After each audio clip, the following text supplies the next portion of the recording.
Hello everyone, আজকে আমরা দেখব AWS এর EBS বা ইলাস্টিক ব্লক স্টোর, যেটাকে শর্ট ফর্ম হচ্ছে EBS বলা হয়ে থাকে। তো ভিডিও শুরু করার আগে আমি বলতে চাই যে আমি এর আগের একটা টিউটোরিয়াল বানিয়েছি যেখানে আমি AWS এর কী টাইপের স্টোরেজ সার্ভিস প্রোভাইড করে থাকে সেগুলো নিয়ে ডিসকাস করেছিলাম, এবং সেই যে স্টোরেজ সার্ভিসগুলো প্রোভাইড করে থাকে AWS তার মধ্যে হচ্ছে EBS হচ্ছে তার মধ্যে একটা। তো আজকে আমরা EBS দিয়ে শুরু করছি।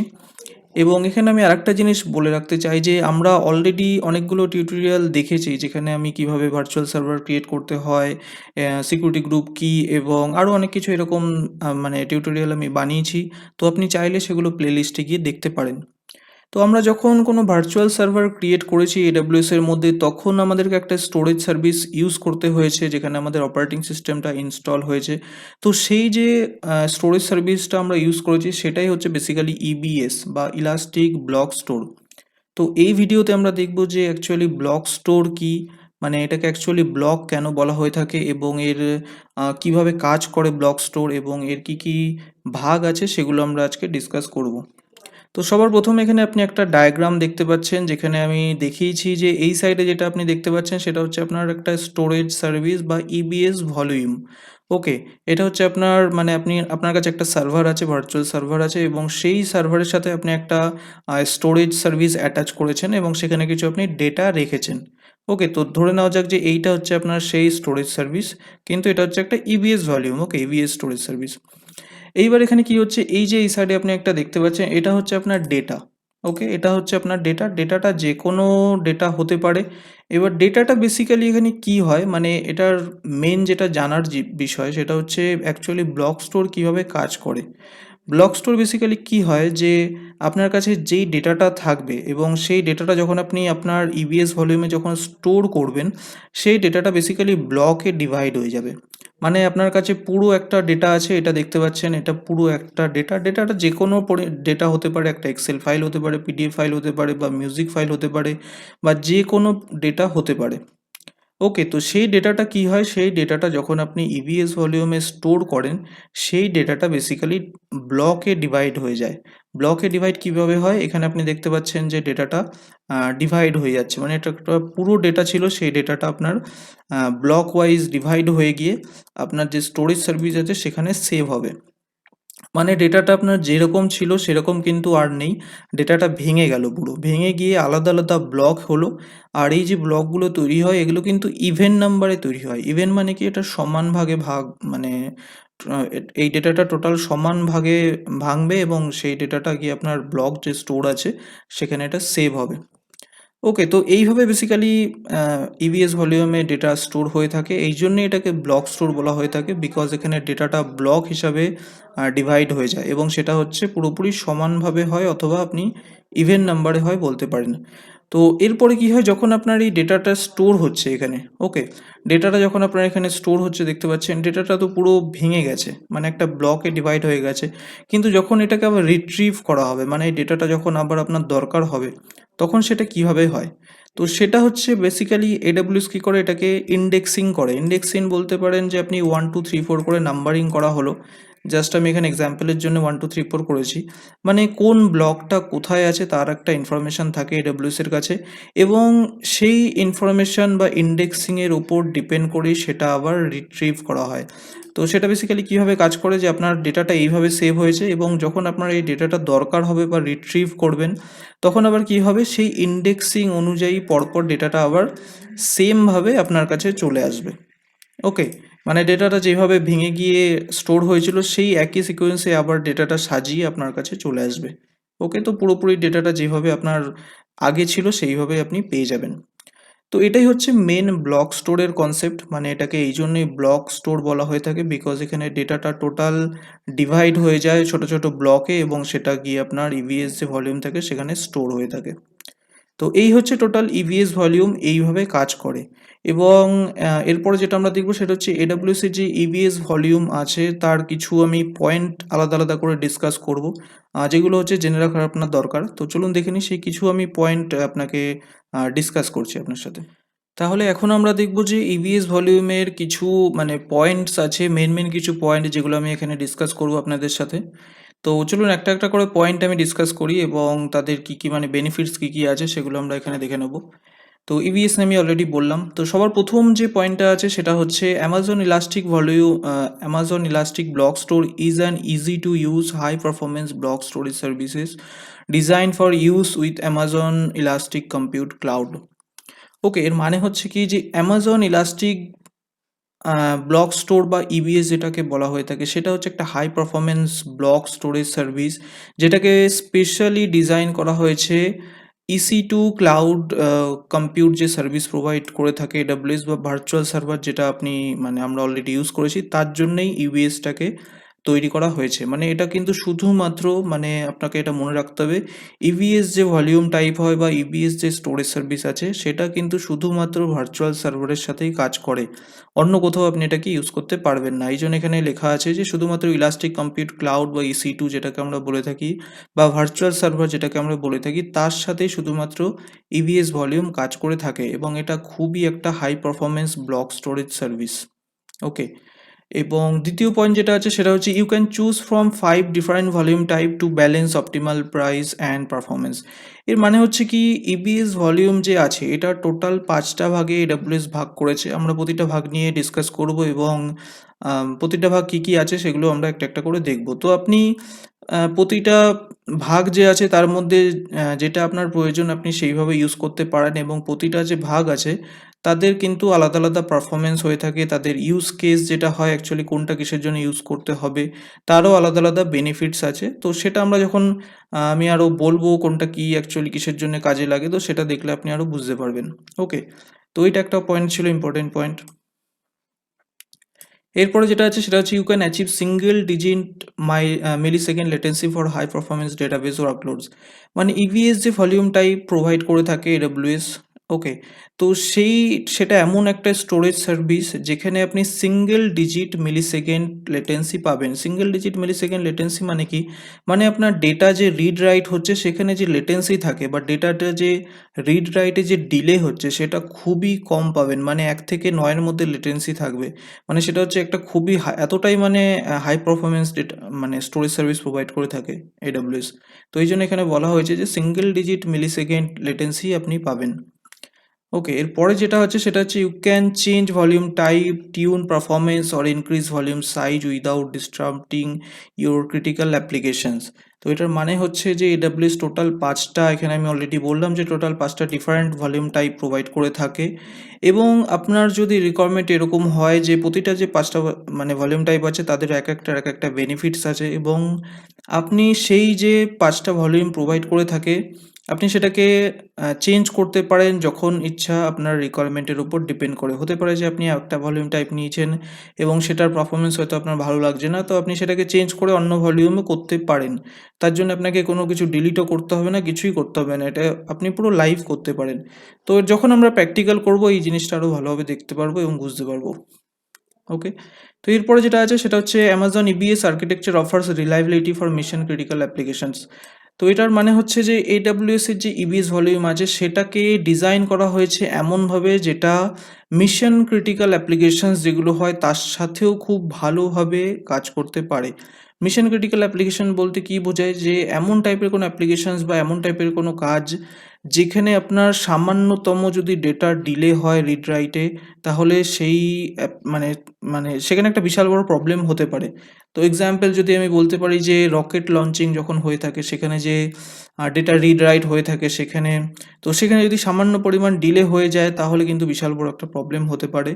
তো এই টাইপের যত ক্রিটিক্যাল অ্যাপ্লিকেশনস বা ক্রিটিক্যাল কাজ আছে তার জন্যেও কিন্তু AWS ইলাস্টিক ব্লক স্টোর যেটা আছে খুবই ভালোভাবে কাজ করতে পারে, সেখানেও আপনার কোনো রকম কোনো সমস্যা হবে না।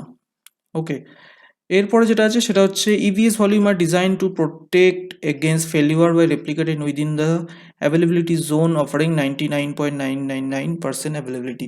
এটা একটা খুবই ইম্পর্টেন্ট জিনিস। এটার মানে হচ্ছে কি, মানে এটা হচ্ছে যখন আপনি কোনো ভার্চুয়াল সার্ভার ক্রিয়েট করছেন AWS এর মধ্যে, এবং সেই ভার্চুয়াল সার্ভারের সাথে আপনি কি করেছেন, একটা স্টোরেজ সার্ভিস অ্যাড করেছেন, একটা ইবিএস ভলিউম টাইপ অ্যাড করেছেন এবং সেখানে কিছু আপনি ডেটা রেখেছেন।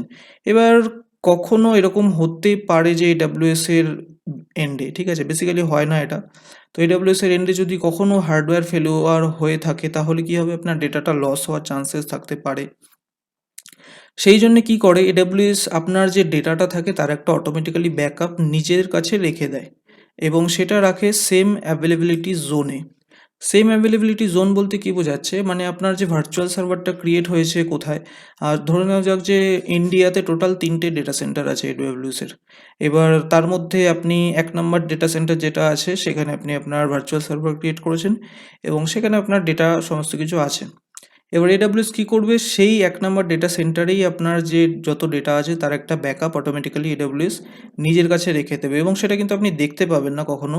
এডব্লিউএস জাস্ট এটা নিজের দিক থেকে করে থাকে যাতে আপনার কখনো কোনো রকম প্রবলেম না হয়ে থাকে।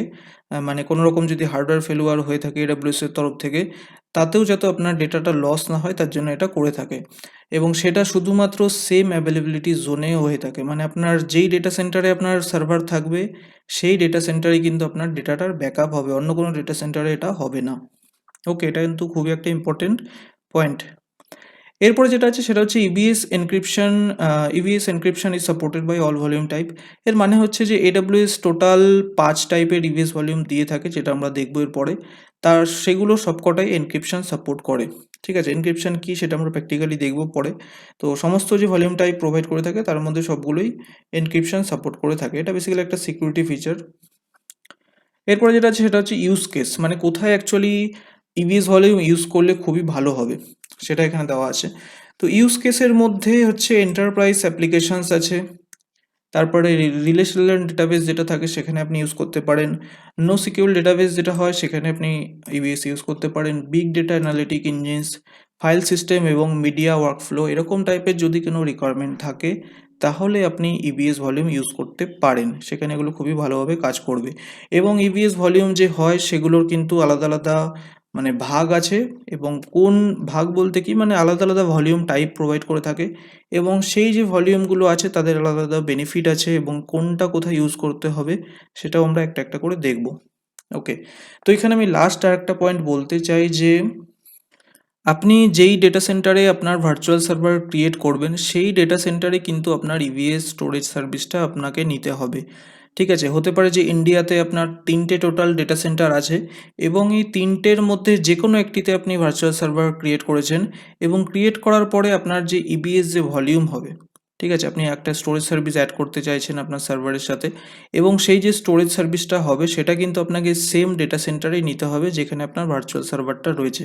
এটা কিন্তু এরকম হতে পারে না যে আপনার ডেটা সেন্টার 1 নম্বরে আপনার ভার্চুয়াল সার্ভার আছে এবং 2 নম্বর যে ডেটা সেন্টার আছে সেখানে আপনি একটা ভলিউম টাইপ ক্রিয়েট করলেন এবং অ্যাড করতে মানে চাইছেন, এরকম কিন্তু পসিবল না।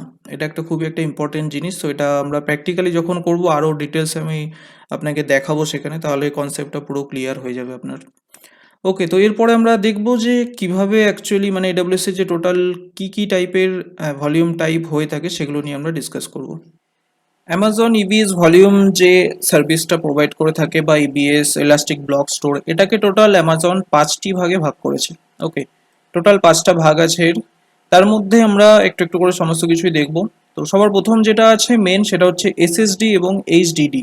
মানে এটা হচ্ছে মেন দুটো ভাগ, একটা হচ্ছে সলিড স্টেট ড্রাইভ বা এসএসডি, আর একটা হচ্ছে হার্ড ডিস্ক ড্রাইভ, মানে যেটাকে এইচডিডি বলা হয়ে থাকে। আর আরেকটা আছে সেটা হচ্ছে প্রিভিয়াস জেনারেশন ভলিউম বা ম্যাগনেটিক স্ট্যান্ডার্ড। এটা নিয়ে আমরা লাস্টে ডিসকাস করছি বিকজ এটা হচ্ছে আগে ইউজ করা হতো, বর্তমানে ইউজ করে অনেকে, কিন্তু অ্যামাজন এটাকে বেসিক্যালি রেকমেন্ড করে না ইউজ করার জন্য। তো আমি এটা সম্বন্ধে ডিটেলসে বলছি একটু পরে। তো টোটাল 5টা ভাগে ভাগ করা হয়েছে। তার মধ্যে মেন যে দুটো ক্যাটাগরি আছে সেটা হচ্ছে একটা এসএসডি ক্যাটাগরি আর একটা হচ্ছে এইচডিডি ক্যাটাগরি বা হার্ড ডিস্ক ড্রাইভ। এবার এসএসডির মধ্যে হচ্ছে যেটা ভাগ আছে সেটা হচ্ছে জেনারেল পারপাস এসএসডি বা জিপি2, সংক্ষেপে এটাকে জিপি2 বলা হয়ে থাকে, বা আপনি এটাকে এপিআই নামও এটাকে বলতে পারেন। এই যে ছোট ছোট যে ব্যাকেটে দেওয়া আছে এগুলোকে এপিআই নেম বা মানে শর্ট নেম আপনি বলতে পারেন। ওকে, তো সবার প্রথম যেটা আছে সেটা হচ্ছে এসএসডির মধ্যে জেনারেল পারপাস এসএসডি। আর জেনারেল পারপাস এসএসডি যেটা আছে সেটা কিন্তু এডব্লিউএস এর ডিফল্ট স্টোরেজ সার্ভিস। ডিফল্ট হচ্ছে কিসের জন্য, যখনই আপনি কোনো অপারেটিং সিস্টেম ইনস্টল করতে যাবেন তার যে ডিফল্ট স্টোরেজ সার্ভিস হয়ে থাকে সেটা হচ্ছে general purpose SSD. Amazon recommend করে যে যখনই আপনি কোনো অপারেটিং সিস্টেম ইনস্টল করবেন তখন আপনি জেনারেল পারপাস এসএসডি যেটা আছে সেখানে আপনি সেটা ইউজ করুন। ওকে, এটা চাইলে আপনি চেঞ্জ করতে পারেন, ডিপেন্ড করছে আপনার উপরে। এরপরে যেটা আছে ভাগ সেটা হচ্ছে এবিএস প্রভিশন আইওপস এসএসডি। ওকে, তো এটা বেসিক্যালি দুটোকে একটার মধ্যেই ধরা হয়, আমি এখানে আলাদা আলাদা করে দিয়েছি, এটা বেসিক্যালি দুটোই একটা। তো এটা জাস্ট হচ্ছে দুটো ভার্সন আছে এর, একটা হচ্ছে IO1 আর একটা হচ্ছে IO2।